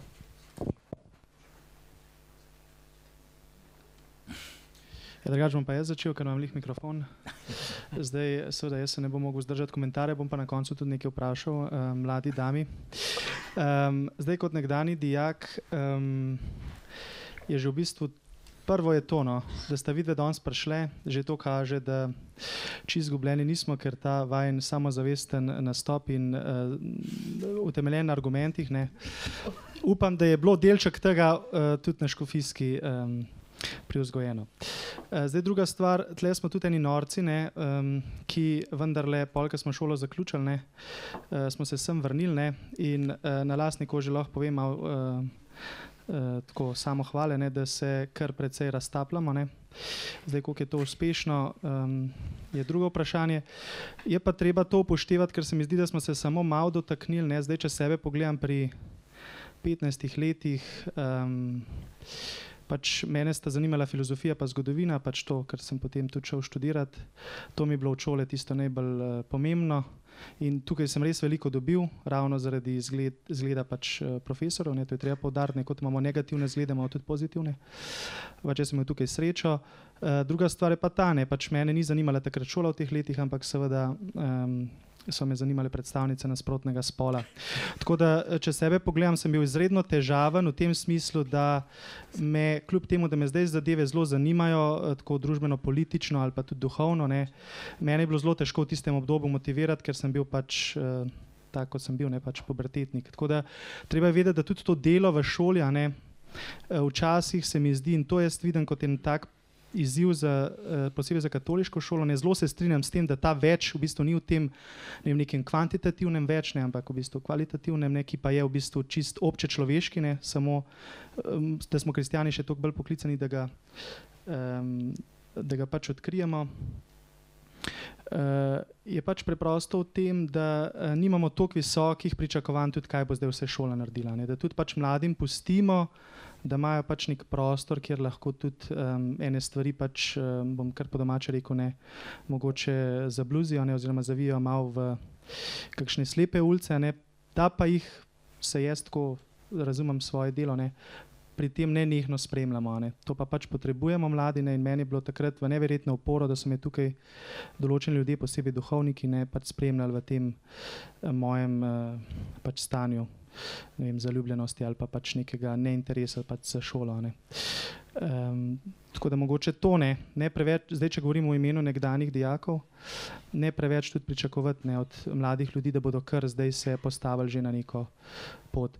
Je pa res, ne, temu pa zdaj sam posvečen, tukaj gre pa za to moje raztapljanje, ne, da bi pa lahko več naredili na tem, ne da bi bili zdaj uniformirano, nekako odgovorni ali pa politično aktivni, ampak predvsem samozavestni, to, ker sva imela tudi debato s Kozmo Ahačičem, torej z jezikoslovcem na družbenih omrežjih, da bi bili tisti, ki so hodili na škofijsko pogumni, da bi dvignili roko sredi FDV-ja, sredi filofaksa in pač povedali jasno in glasno, da pa ne zdaj, da so, ne vem, takoj iti na vero in na Boga, ampak preprosto svoje mnenje. In pač to mnenje utemeljiti proti vsemu establishmentu, ekonomskemu, družbenemu in tako naprej. In iz tega, to mi je bilo zelo všeč, kar ste vi rekel, gospod ravnatelj, si v bistvu tudi upati, ne, zdaj tisti, ki malo poznamo zgodovino krščanstva, ne, vemo, da je bila struja, ki se je imenovala krščanski anarhizem, in oni se niso ukvarjali s tem, da bi šli v politiko, ampak so delali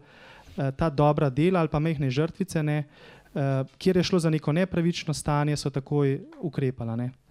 Če je šlo za neke ekonomske pritiske, niso zdaj čakali, kdaj bo zdaj prišla desna vlada v Sloveniji, ker to verjetno še dolgo ne bo, ne. In niso s tem zgubljali časa, ampak so pač šli preprosto na ulice. Tako da ta pristop mi je zelo všeč. Jaz tudi moje dijake kdaj spodbujam, da grejo pač na ulice, ampak ne zdaj tamle na ulico v Ljubljano, ampak ne grejo na tisto ulico, ki je bila teden nazaj imenovana Mordor, ne, pa ne pač tam dosežejo prvo svojo pravico. Jih je 600, nas profesor je pa 60, tako da toliko. Vprašanje pa je, kaj sta vidve vendarle tukaj v teh dveh šolah dobili ali pa izkusili, bolj rečeno, ne? Kar vaju zdaj izgrajuje kot osebnosti oziroma na kar sta res ponosni. A je bila kakšna taka močna stvar, močna pozitivna izkušnja, ne? Če ne drugega, ne vem, da se pač boriš proti sistemu, kaj svem.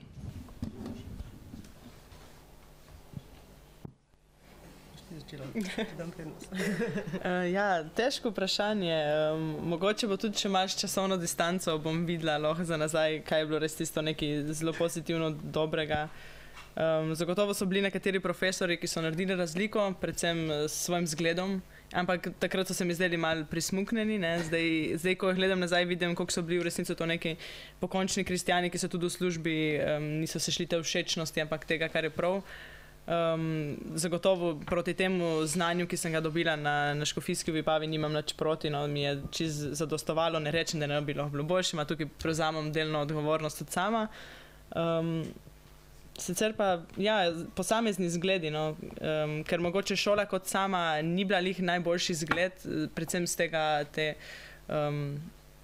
narejenosti te fasade, ne, o kateri smo že prej govorili, ampak so pa posamezniki znotraj teh šol, ki svoje delo odpravljajo več kot odlično, ki so res tam profesori, ker so poklicani za ta poklic, ne samo da predaja znanja, ampak da je tudi zgled. In se mi zdi, da je to največ, kar zdaj iz te točke življenja lahko za nazaj gledam, da je bilo dodana vrednost. No. Mislim, tole je vprašanje za korenit razmislek, ne, vsekakor ne za par minut, ampak mislim, veliko stvari je bilo dobrih, saj sem to tudi v članku napisala, ne, Ja, nekaj sta kolega tlele, da kritiziram in da jaz nikakor ne obžalujem recimo odločitve za škofijsko, ne. Sem hvaležna, da sem bila tukaj in sem pač tak človek, kakršen sem tudi zaradi škofijske, definitivno, ne. Je bilo veliko grenkih stvari, ampak je bilo pa tudi zelo veliko pozitivnih, ne. Definitivno je veliko ljudi, ki sem jih spoznala, mislim, dobro, veliko, ne bom zdaj nasplošno govorila, ampak tistih nekaj, ki jih prešteješ na prste ene roke, ki s tabo hodijo naprej, ki so ob tebi ne glede na vse, še zdaj z mano hodijo. To sem najdla tako med profesorji kot med dijaki, ne. To se mi zdi redko, recimo, da si prijatelj z nekim profesorjem in še vedno v stiku in recimo konkretno me spremljajo, pridejo na mojo predstavo, jih povabim, se dobimo na kavi, jih zanima, kaj se z mano dogaja. Že takrat smo nek ta prijateljski odnos recimo razvijali. To se mi definitivno zdi dodana vrednost, a ne. Verjetno zaradi tega, kakršni so oni in tudi zaradi tega, kakršna sem jaz, a ne. Ne vem, ekskurzije so bile definitivno taka stvar, ki mi bo ostala, duhovne obnove, možnost nekega kulturnega udejstvovanja, športnega, čeprav roko na srce je večji poudarek vseeno na zborih kot na nekem športu še vedno. Mislim, saj v mojih časih je bilo tako, to me je velikokrat malo bolelo, no, šalo na stran. Znanja pri enih, recimo predmetih, dobro, pri enih bi bilo bistveno več, ga lahko pri enih ga je bilo, mislim, v presežkih, a ne? Ker smo, ne vem, za umetnostno zgodovino recimo dobili maturo, smo se smejati začeli, ker nam je bilo tako otročje lahko, ne vem, pri nas je bil vsak test je bil težji, bilo, ne vem, smo stresali iz rokava recimo, ne?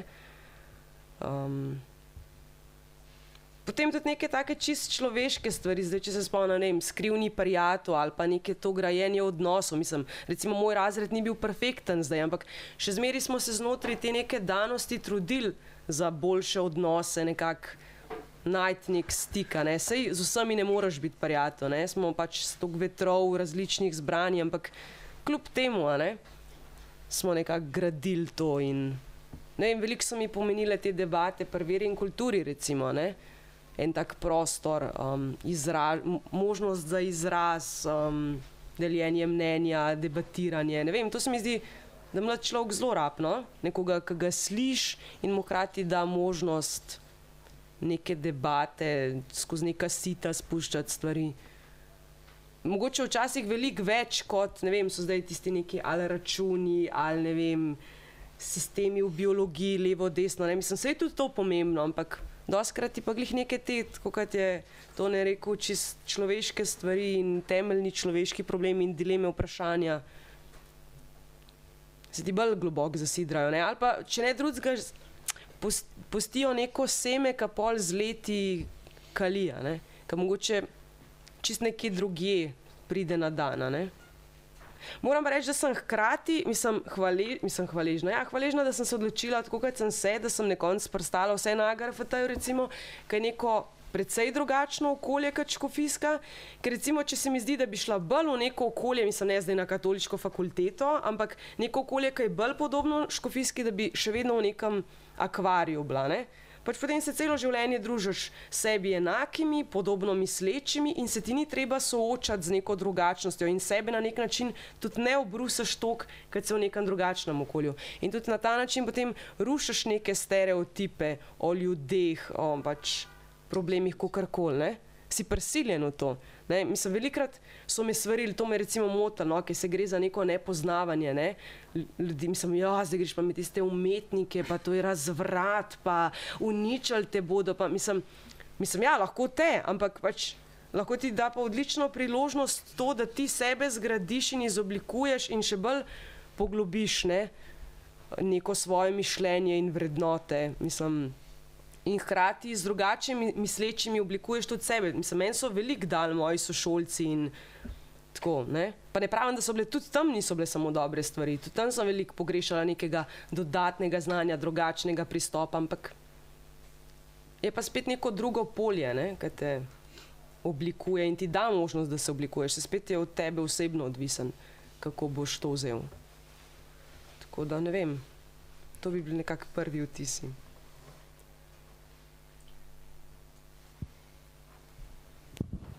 Ja, še lep pozdrav z moje strani. Mene pa zanima nasplošno, kako bi nekako v preteklih letih zdaj vsakič bolj se mi zdi glede problem tudi strani upisa in koliko se dijakov pravzaprav piše na naše šole, se pravi po celi Sloveniji na klasične gimnazije. Kako bi se lahko prebil ta tradicionalen stereotip, mogoče tudi, kar ste vi omenili, ta nekak balonček, kjer so dijaki postavljeni nekako, da vse en škofijci, a vi boste škofje, vi boste duhovniki nekaj, ne. Da je nekako ta stereotip, kako se potem lahko sooče, pač kako bi se lahko to, da se nekako razvije naprej to katoliško šolstvo, da se preoblikuje, kaj so kakšne taki problemi ali pa kako bi se to spremenili. Mogoče spočasem. Prej je že bilo nekaj razlogov naštetih, ne, kako je na mariborskem koncu. Jaz bi k temu, se pravi, da je nižja, vsaj v zadnjih letih, torej stalno padajoča demografska slika, je en pomemben faktor. Ne. Vi morate vedeti, da recimo, če je za vpis 22.000 dijakov oziroma učencev, zdaj jih je bilo po zadnjih parih letih tam 17 do 18.000, ne, je to eno četrtino manj recimo, ne, od celotne. To se pravi, kar odštejte od 5 razredov, en razred takoj lahko stran date, ne, ki se recimo je potencialno opisoval. Tako da mi smo za našo gimnazijo delali za zadnje obdobje celo neke primerjave, tudi številčno, koliko je generacija velika, ki se opisuje v srednjo šolo in koliko je bilo pri nas potem upisanih, smo opazili pravzaprav v teh ne absolutnih številkah, ampak relativnih pravzaprav boljši upis celo, ne? Ampak je to manjša generacija. To je en razlog. Drugi razlog se mi zdi zelo pomemben je to, v zadnjih parih letih se, če greste gledati državne statistike, vedno več otrok odloča za upis v ne gimnazije. Enostavno iz preprostega razloga, zato ker je tam hitrejša zaposlitev in starši tudi rečejo, pojď se nekaj tazga uči, da boš doma meni pomagal v delavnici, ne, če jo recimo imajo. Ne. To je recimo en drug tak zelo preračunljiv faktor. Tretji razlog sem že omenil vmes je tudi to, da je vedno manjši ta katoliški bazen, ki ga mi dejansko nagovarjamo, se pravi, če pada število teh, ki so pri Birmi in so potencialno tisti, ki bodo prišli sem na našo šolo, je seveda še tle tretji faktor, recimo, ki zmanjšuje, se pravi, tisto osnovno število potencialnih kandidatov za katoliške šole. Mi pokrivamo recimo vsega skupaj na letni ravni, se pravi, tam cirka 500 dobrih dijakov, ne, v različnih šolah, ne, in to je treba nekje dobiti, ne. Če vzamemo, da je 10.000 recimo približno Birmancev, 12.000 bilo v zadnjih letih, ne, iz tega bazena jih vzemite 500 takih, ki so se za to prvič sposobni odločiti. Jaz moram reči, ker je bilo, mislim, da neko vprašanje prej vnaprej, ne, ali je bilo že vmes tudi rečeno, a so naše šole, ne vem, elitne šole ali kako že nekaj v tem smislu, ne. Ja, v smislu, da je to zahtevna šola, pač klasična oziroma škofijska klasična gimnazija, tako kot imate vi program, je zahtevna šola in jaz sam osebno ne vem, če bi sploh se vpisal sem. Zakaj? Zato, ker jaz, ko se srečam z ljudmi iz tujine, ne, vidim, da je dejansko pri nas program, ki ga mi imamo, glede na predmetnik, nekaj, kar recimo marsikatera šola pokriva ali klasična ali pa splošna gimnazija. Mi pa v bistvu naredimo vse, ne, in vi dobite dejansko širino in v tem smislu ste elita, ker imate zelo veliko možnost in zelo široko znanje, ki ga lahko dobite, ne. Dejansko se vpisuje, gledajte, dijaki iz naše gimnazije, 50% na humanistične in 50% na naravoslovne študije, ne. To ni možno, če ne bi bilo te širine znanja, ne. Ker sicer bi se vpisovali na jezike oziroma, seveda je tukaj zadaj tudi ta želja, da boš imel, seveda, če si recimo v nekem naravoslovnem poklicu, recimo kasneje boljše možnosti za zaposlitev, lahko tudi to, ne. Se pravi, to so te faktori, recimo, zdaj kako spremeniti, kaj je bilo vprašanje, ne, oziroma kaj tukaj lahko narediti. Mi govorimo direktno s tistimi, ki so seveda najbolj potenciali in to so duhovniki, ki imajo dejansko otroke v svojih župnijah, veroučence, da jim enostavno predstavijo odločitev za srednjo šolo, ki je ena osebna odločitev. Mi se v cerkvi pri katehezi o tem po mojem premalo pogovarjamo. To je nekaj, kar je vprašanje naše vere in mi moramo se zato tudi vzgajati, v cerkvi se moramo zato vzgajati, jaz govorim zdaj tudi kot duhovnik, ne. Mi se moramo vzgajati zato, da si vzamemo znotraj tistih vsebin, ki se nam zdijo tako pomembne za pripravo na Birmo, 1 ali 2 uri, da se pogovarjamo o tem, kakšno šolo in zakaj bi jaz neko šolo izbral. Zame osebno v tistem času, pri 14 letih, ko sem se moral odločiti za srednjo šolo, je bila to najbolj dramatična odločitev. Ker je na paleti cel kup možnosti. In kdo mi je takrat stal ob strani? Nobeden pravzaprav. In to, kar je prej tedaj recimo omenil, ne, da v srednji šoli recimo spremljamo, ali pa v času srednje šole, ali pa tudi že prej spremljamo mlade ljudi recimo pri takih odločitvah, da se ne gre za to, da te bom jaz porinu nekam, kam moraš ti jeti, ampak da te nekdo posluša in da ob tem poslušanju ti reče, lej, morda pa še pomisli v to smer, ne.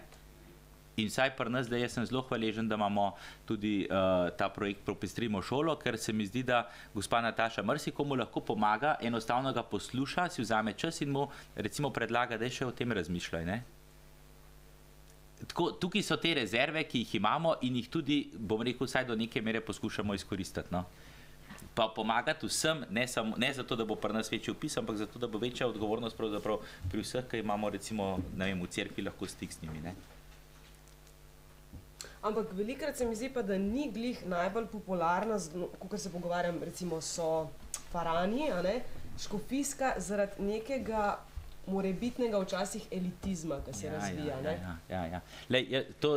Jaz sem že prej hotel govoriti, ne. Jaz sem moral na eno dekanijsko konferenco se zagovarjati duhovnikom, ker me je eden od bivših, ne, od prijateljev, skupaj delata v župniji z Škoficem, napadel, ne, zaradi dveh stvari.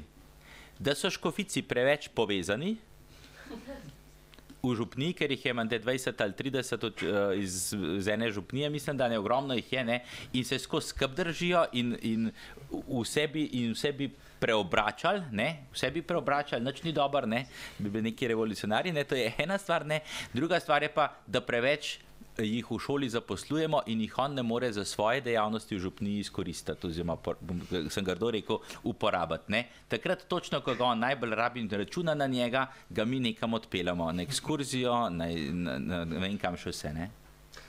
Ne, govori, no, ampak ne hočem to hecam, mislim, malo je za hecto, ampak dejansko je tako bilo, jaz sem se moral za tega zagovarjati. Res je to, da se je v nekem trenutku morala, lejte, šola na začetku postaviti iz ničle pravzaprav, ne, vse katoliške šole so se morali nekako, in je pač bil nek model, recimo, kako ti zagotoviš, recimo, da bo prepoznavna, ne, in kot se v javnosti ustvari neka slika o nečem in o nekom, tega ne moreš več ven zbrisati. Leta 1905, pred 114 leti, je izdal gospod tedanji škof ljubljanski Jeglič knjižico o zavodu svetega Stanislava, ko ga je odprl. Napiše v prvem stavku: škofovi zavodi, kakor smo jih hoteli postaviti in jih sedaj smo jih preimenovali v zavod svetega Stanislava, in potem nadaljuje. Pejte danes v Šentvitu vprašati, kako se tale naša stavba imenuje, pejte vprašati na škofijo, vprašajte vi svoje sorodnike, vsi govorijo o škofovih zavodih, pa je to v enem stavku in v eni ideji bilo do leta 1905 od škofa Jegliča. In od takrat naprej je povsod samo piše zavod svetega Stanislava. Tako močno se neka ideja ali pa neka beseda, neka misel, ki je nekdo spodbudi in sproži v nečem v javnost, temu trdi.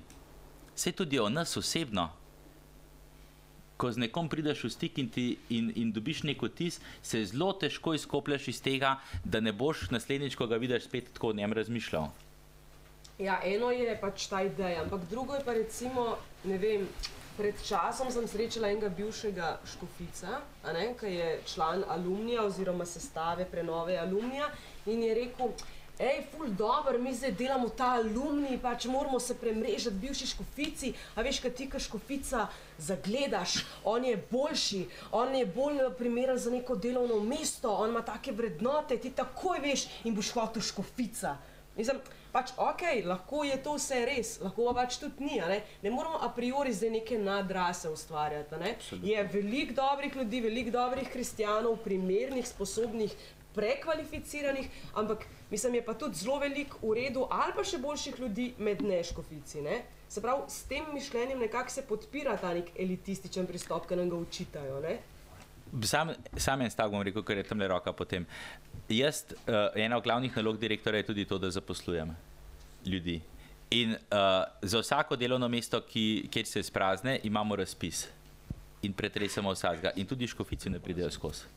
No, sej, pač govorim zdaj o miselnosti med, ja, ampak le, to je stvar posameznikov in ljudi tistih, ki so tako govorili.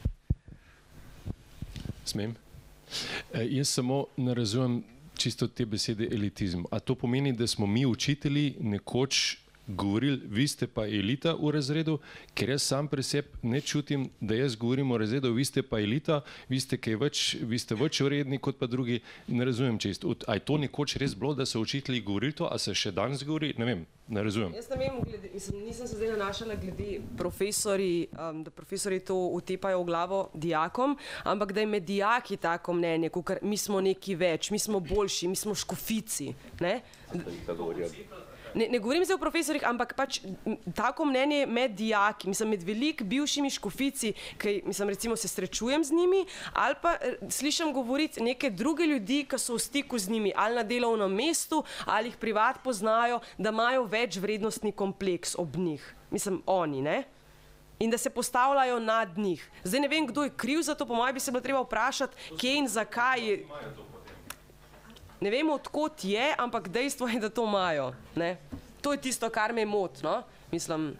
Jaz bi tukaj sam rekla, da mogoče to izhaja iz te fasade, ki se jo poskuša nasploh v cerkvi je to problem, ne samo v katoliškem šolstvu, ampak v trenutku, ko ti več daš na formo, na fasado, ne pa na vsebino, boš pol tudi, ko boš šel ven, ti bo bolj pomembno reči, jaz sem pa bivši škofic in bo to nekaj pomenilo in škofici gor, škofici dol, kot pa pač jaz sem človek, ok, sem hodil na škofijsko, ampak so mi dali, ne, od tam izhaja, ampak to ni bistveno, bistveno je to, kar sem jaz zdaj.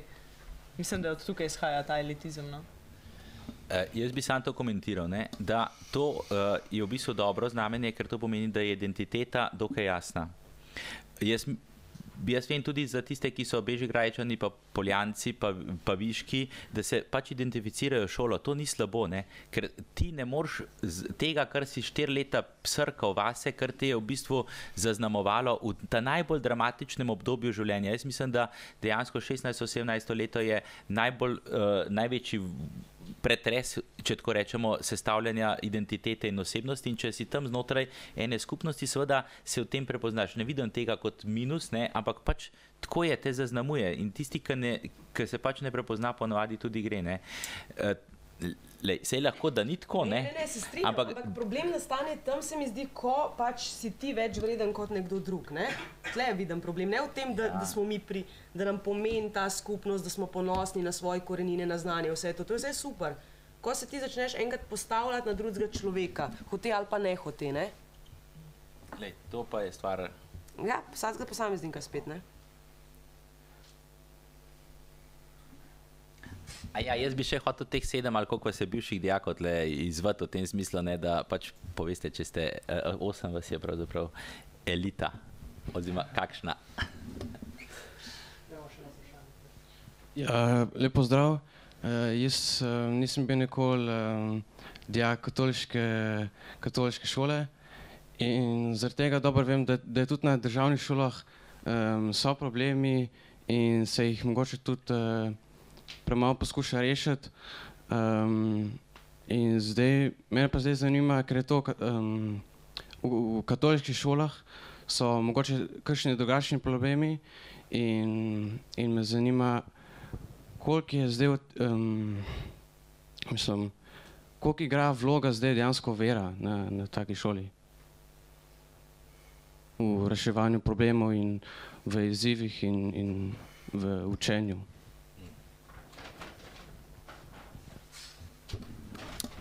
Mislim, ena od stvari, ki je bila vmes že precej izpostavljena, se mi zdi, da je prav Klara govorila o tem, ne, je to, da vsekakor vera zahteva na nek način od nas neko skladnost v besedah in v dejanjih, ne. To je seveda včasih zelo težko doseči, ne, ampak temeljno vodilo, ne, če jaz razumem sebe v odnosu z Bogom kot tistega, ki sem popolnoma sprejet z njegove strani, ne glede na to, kaj sem jaz naredil in kako sem jaz živel in kaj se z mano dogaja, da mi v vsakem trenutku je pripravljen odpustiti zaradi tega, ker me do konca ljubi, ne. Zdaj smo ravno v poznem času in bo kmalu Veliki petek in potem Velika noč in gre zame do konca, potem jaz ne morem drugače, kot da pač vsakega človeka na ta način gledam, ne. Se pravi, v popolni predanosti v tem smislu, da sem pripravljen sprejeti vse tvoje napake in sem ti pripravljen potem tudi pomagati v tistem trenutku, ko se boš skušal in želel dvigant, ne. Ampak to je to, kar je v spodaj, ne, kar je zadaj. Seveda, glejte, tudi na katoliški šoli niso vsi učitelji, ki bi prvič bili katoliški, ne? Se pravi, lahko so tudi zaradi svoje strokovnosti, pač tukaj ni nič merilo, ne, a si ti veran ali nisi veran, ne? Lahko pride nekdo, ki tega seveda tudi tako ne doživlja, je pa strokoven še vedno. Ne? Se pravi, tle ne moramo zdaj reči, da je neposredno povezava recimo vera kot vera in šolski proces ali pa učni proces, ampak vzdušje seveda in atmosfera, ki se pa v šoli ustvarja, pa izhaja iz te podstati, ne, ki se ve, da je pač katoliška, da je vera nekaj, kar se oblikuje in oblikuje naše odnose in nas tudi znotraj prenavlja. Ne. Je pa tako, ne, včasih dopustimo malo bolj, včasih malo manj, to pa pač vsak posameznik. Ne. Tako, druga stvar pa je seveda, da je pa ritem našega življenja tudi znotraj šole zaznamovan potem z cerkvenim letom. Ne. Mi recimo vsekakor dosti močno nas zaznamuje recimo adventni čas, božični čas, da so tle aktivnosti v razrednih skupnostih, ne vem, pred božičem, ko pripravljajo jaslice, tega seveda na državnih, na javnih šolah ni, ne, da je recimo v postnem času, ne vem, začetek je s pepeljenjem, obredom pepeljenja, da je nek nagovor, neka spodbuda, vedno imamo neko geslo, ki nas spremlja po hodnikih, po razredih, da se pouk začne in konča z duhovno mislijo, ne, ki je recimo pripravljena, večinoma pripravljajo to vnaprej za celo leto dijaki. Se pravi, cel kup teh povezav je, ki nas seveda, kot sem rekel, pravzaprav čisto na začetku pri prvem vprašanju, povezujejo s tem, kar je tradicija in kar je kultura tudi, ki jo gojijo družine, iz katerih dijaki prihajajo. Ne. To svobodo pa imamo, ne. Tukaj nam pa dejansko ta širok, odprt kljub vsemu šolski sistem omogoča, da lahko to živimo. Ne. Pozdravljeni, jaz sem Robert, sem si zapisal, nisem profesor filozofije, gospod Tadeja, ne, sem podjetnik, tako da si zadeve zapišem. Sem pa nekdanji dijak prve generacije, tukaj na Škofijski gimnaziji, a ne, imam pa določeno izkušnjo tudi iz Vipave, ki je brat hodil, a ne, oziroma po družine iz Vipave, pa na Škofijski, a ne. Zdaj, mogoče pač komentar na članek, ne, gospe Eve, gospodične, se pravičem. Najprej tudi mene, dvignil na obratek, sem tisto prebral, ne. Pa sem se pa malo ustavil, pa sem pač pomislil, če je tudi kaj resna tema, ne. Zdaj, jaz lahko govorim predvsem za pač Škofijsko gimnazijo, ne. Tudi jaz sem doživel recimo, da so ti pri 3 predmetih kazensko zaključili navzdol, ne. Ali pa recimo, da je kakšen profesor bil tam, ki bi rekel, talih niza na katoliško šolo, tako pač odnos do samih dijakov, ne. Zdaj, tako da nekaj je na vaši kritiki, ne. Zdaj, lahko pa rečem po 20 letih, ko imam 3 otroke tukaj v zavodu, a ne, da sem pa kljub temu naredil nek povzetek, neko obračun za nazaj, a ne, sem gotovo vse bilo marsikaj za popraviti, mi je bilo pa marsikaj dobro, tako da še zmeraj zaupam, dam neko težo zavodu, a ne, oziroma pač tukaj tem, ki izobražujejo, a ne. Zdaj, mogoče tisto o kvašenju, a ne, jaz res nisem nek politik ali pa sodnik ali pa ne vem kje, da bi se udejstvoval, ne, je pa ogromen, dobro, jaz sem podjetnik, pa ogromen kolegov je in podjetnikov in staršev, družina, ne, ki tudi kvasimo po župnijah, povsod pač na drugačen način, a ne. Imam pa tudi kar nekaj kolegov, ki so neki so politiki, sodniki različno, a ne. Tako da, ne vem, ni nujno, da si vedno izpostavljen, da lahko kvasiš družbo, a ne. To sem hotel. Zdaj, ja, prej je bil omenjen alumni, ne. Zdaj, jaz sem tudi eden iz, pač tam sodelujem pri alumnem zadnja leta, a ne.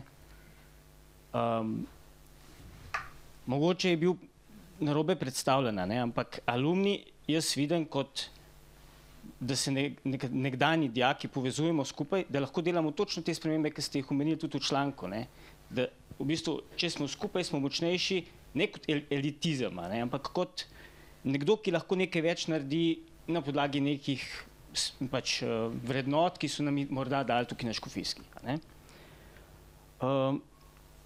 Mogoče še to, mogoče me kakšna kritika zmotila v članku, a ne, ker se mi je zdelo, da jaz lahko govorim za dejstva, ki so bila 20 let nazaj. Sicer zdaj spremljam nekatere starše in nekatere dijake, a ne, jih sprašujem, preverjam, ne, in ugotavljam, da sem premalo upleten, da bi lahko sodil o tem, kaj se trenutno dogaja v zavodu, oziroma na gimnaziji. Vidim tudi, recimo, ko sem v kakšnem svetu staršev, da niso vedno argumenti staršev oziroma šole ali dijakov tisti, ki so vedno pravilni. Enkrat je na eno stran, druga na druga stran. Zdaj, v vašem članku bi vprašal sam, to je pač zadnja stvar, rečeno je bilo, da bi mišljeno bilo hudomušno. Zdaj spremljam domovino že nekaj časa, ampak tega nisem prebral kot hudomušno. In a ne bilo mogoče bolj, recimo, ne vem, mogoče kakšno zadevo argumentirano preveriti pri odgovornih, pri dijakih, pri vseh, pa jih izvati. Pa potem na podlagi tega mogoče narediti nek članek. Nisem pa novinar, vem, in me zanima pač v to smer. Ja, hvala. Torej, najprej je bil ta prvi članek o tem, da so se škofijske parkirale. In to izhaja tudi mogoče iz tega, kar ste vi rekli, da pred 20 leti so bile škofijske čist nekaj drugega, kar so danes. In da so takrat mogoče še nekako, po mojem mnenju, dosegale te standarde, ki so si jih zadale, danes pa je to zdaj že malo razvodenelo. Zdaj, ali je kriva družba, ki se je spremenila, ali so krive šole, ali kaj, to se jaz nisem spuščala, ampak samo to je bilo mišljeno kot neka spodbuda, da se naredi neka samorefleksija, kaj se tega dogaja. Zdaj, druga stvar je, članek je bil objavljen v terminu, ko imamo na domovini tradicionalno komentarje, to je kolumna, mnenjski članek niti ni bil mišljen kot neka novinarsko raziskovanje ali karkoli. Smo potem tudi prav zaradi tega, ker je bilo veliko kritike na račun tega, da ni nobenih dejstev, ni grafov, ni dokazov. Je bilo cela serija člankov, objavili smo tudi to pismo ravnateljev, ki ste ga poslali na uredništvo. Objavili smo potem še drugi moj odziv v zvezi s tem. Potem je bil en članek o neki raziskavi tega vašega inštituta IREŠ o tem, kaj je z bivšimi dijaki. Bil je intervju v 2 delih, pa potem še ta anketa, ki je bila ves čas na domovini, tudi iz tega je bil članek. Tako da smo potem pokrili celotno to zadevo tudi malo bolj empirično, z grafi in s podatki, da se to vidi. Je bil pa pač prvi članek zgolj res moje osebno mnenje, ki je bilo spodbudeno z to afero s kuki oziroma nesrečnim dogodkom. Ni bilo pa to nikakor mišljeno tako zelo namerno, ampak je bilo res kot neka spodbuda temu, da se pogleda, kaj se je v teh 20 letih zgodilo in kje je možnost za napredek. Je pa res, da je kritika znotraj katoliške cerkve nezaželjena. Prej ste rekli na začetku, da ja, ravno pred upisi. Ja, okej, če bi bilo pa junija, pa ja, ravno pred maturo, pa septembra, pa lih smo začeli šolsko leto. Kritika nikoli ni dobrodošla v resnici. Oziroma, najboljše, če je ni, ampak je pa zdrava. Da ne bo pomote, jaz pozdravljam kritiko in tudi pozdravljam, da ste se pač da se oglaša in da se potem tudi ostale članke napisali. Na koncu bo pozitivno, mislim. Ja, upam. Tudi ta okrogla miza, mislim, da gre v tej smeri. Ja, mogoče še tudi dodatek. Absolutno je bilo, je prispevek, ampak jaz še eno vztrajam na tem, da je bil termin nerodno izbran, glede na vse skupaj, da ne govorimo o tem, da je ta dogodek že sam po sebi, ne vem, če je bilo se sploh vredno odzivati na Slovenske novice, ker ko sem bil v Londonu, potem naslednji dan novice slovenske objavljajo, da niso mogli v stik z ravnateljem, sveda niso mogli, če sem bil v Londonu. So mi pa tako zaupno kar nekaj ravnateljev mariborskih šol povedali, da ima vsak v tem letu že dijake, ki so bili pogojno izključeni zaradi podobnih zadev iz elitnih gimnazij mariborskih, tistih najboljših, čisto vsem se je to že zgodilo, pa sem prepričan, da morda še tudi komu, ki je na kakih drugih kot katoliški gimnaziji, pa vendar je bilo najbolj dobrodošlo samo po gimnaziji, ki je katoliška, izpostavi. To je tisto, kar pravzaprav zaboli človeka, ker sem novinarje slovenskih novic jemal kot tipičen primer dvoličnosti. Namreč kritizirajo dilerje, kritizirajo droge ali pa to, bomo rekli, izživljanje na ta način, sami pa so za večjo branost naredili točno to, kar sami kritizirajo. Poslužili so se dobre informacije na račun mladoletnikov, čistih nič ni brigalo, kdo je bil vključen, zato kakšne bo posledice. In za mene je to bilo zelo podobno mrhovinarsko, kot dela dealer pravzaprav. Da zasluži denar, me popolnoma vseeno na kom služi. Ne? In zato se mi je zdelo, bom rekel, na nek način neprimerno povzemati neko taki rumeni časopis, kot so Slovenske novice. Tu sem še zdaj vstran pri tej zadevi, da to ni smiselna referenca. Ne? In smo imeli dobro referenco. Mariborski časopis Večer je tukaj popolnoma prikril identiteto, je pa poročal, tudi dobro je vstopil v stik z mano, se informiral, kar se mi zdi edino prav, ne? Je pa prikril popolnoma vsa dejstva, bil pa predvsem vzgojni namen, da se poroča staršem, dijakom, da se to dogaja. Seveda se dogaja in prav, da se o tem poroča. Ne? So se pa zavestno, ne na moj pritisk, sama se novinarka odločila, da ne bo objavila ne imena šole, ne imena ničesar. Ne? Zato, ker gre za mladoletne osebe in zato, ker ve, da se na vseh ostalih šolah, ki prikriva, isto dogajalo, pa niso o ničemer poročali v tekočem letu. Ne? Ta pač moram vedeti, da smo v enem občutljivem obdobju, se mi zdi, koliko se le da katoliške šole, bomo rekli, udarjajo po nas, tu moramo, borimo se pravzaprav za preživetje na nek način, ne? Pa ne samo od zunaj, ne? Tudi znotraj, bomo rekel, lastnih cerkvenih krogov moramo vedeti, da med duhovniki ali pa med ljudmi nimamo razčiščena, kakšna je pravzaprav vloga identitete. Jaz vam lahko odkrito povem, da poznam stališča, ki pravijo, da so te šole popolnoma nepotrebne. In to pravijo duhovniki znotraj cerkve, imamo stvari, ki nimamo razčiščeni, da obstajata dva vzporedna stebra izobraževanja. To so verni učitelji, ki delajo v javnih šolah, ki zelo dobro delajo, in hkrati, da imamo drugi steber, pastoralni, to so pa katoliške šole, gimnazije, ki imajo pravzaprav tudi eno priložnost veliko pastoralno. Ne? In se mi zdi v tem kontekstu, imamo rad debate, daleč od tega, ko mi je Rok pisal, ne, če se lahko glasi z odprtimi rokami, sem ga spel, sem rekel, to je znamenje profesionalnosti, da bo prišel k meni. Ne. Samo pač jaz še vseeno mislim, da je bil malo neroden trenutek ob vsem tem, kar se nam je dogajalo, no, vse skupaj. Dobro. Dobro, hvala. Torej, to je bilo konc za to okroglo mizo.